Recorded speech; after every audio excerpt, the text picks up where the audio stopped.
दोस्तों आज मैं आपको एक ऐसी ही कहानी सुनाने जा रही हूँ जो आपको जीतने पर मजबूर कर देगी। एक समय की बात है, एक बार एक राजा था।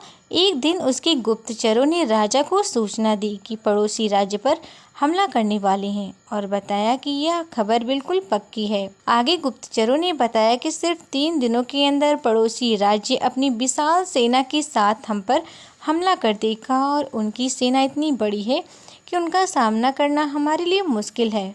यह सुनकर राजा बेहद चिंतित और परेशान हो गया। राजा ने तुरंत सभा बुलाई और सभी लोगों से सलाह मांगी कि अब हम लोगों को मरना तय है। अगर किसी व्यक्ति के पास कोई सुझाव है तो वह बता सकता है। राजा के चतुर मंत्री ने कहा, महाराज, अब जब बात जान पर आ गई है तो इसका एकमात्र उपाय है कि हमें आज अभी और इसी वक्त ही पड़ोसी राज्य पर हमला कर देना चाहिए। राजा बोला, मंत्री जी, हमारी सेना बहुत छोटी है, हम उनका मुकाबला कैसे कर पाएंगे? तो मंत्री बोला, पड़ोसी राज्य अभी युद्ध के लिए तैयार नहीं है। अभी उस राज्य पर हमला कर दें तो वो संभल नहीं पाएंगे और हमारे जीतने की कुछ तो संभावना बनेगी। वैसे भी हम पर हमला होने वाला है और उनकी इतनी विशाल सेना से हम यूं ही मरने वाले हैं। और महाराज, वो वैसे भी हमें 3 दिन बाद मारने वाले हैं, तो क्यों ना कुछ न करने से हम ये कर सकते हैं। राजा को बात थोड़ी अच्छी लगी। उसने तुरंत अपनी सेना को तैयार होने का आदेश दिया और उस राज्य के नागरिक भी सेना के साथ जुड़कर युद्ध में चले गए। जो पड़ोसी राज्य था, वहां पर पहुंचने के लिए एक पुल पार करना होता था। जैसे ही वो सेना पुल पार करके उस राज्य में घुस गई तो राजा ने कहा, हम अपने पड़ोसी राज्य में घुस चुके हैं।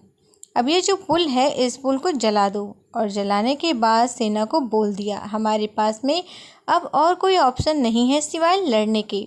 अब हम या तो लड़ के जीत लें या फिर हम यहाँ पर मर जाएं, क्योंकि हमारे पास अब भागने का कोई ऑप्शन ही नहीं है। यह सब सुनकर सभी सैनिक अपनी पूरी क्षमता के साथ लड़े और उन्होंने पड़ोसी राज्य की बड़ी सेना को हरा दिया। दोस्तों, इस कहानी से हमें सीख मिलती है कि जब हमारे पास में दूसरे प्लान नहीं होते हैं और हमारे पास में सिर्फ एक प्लान होता है, तब उसके पूरे होने की संभावना बहुत अधिक होती है। मतलब जब हमारे पास में रास्ता सिर्फ एक होता है कि ये अगर नहीं किया तो मर जाएंगी या फिर बर्बाद हो जाएंगे, तो संभावना बढ़ जाती है उसमें कामयाब होने की।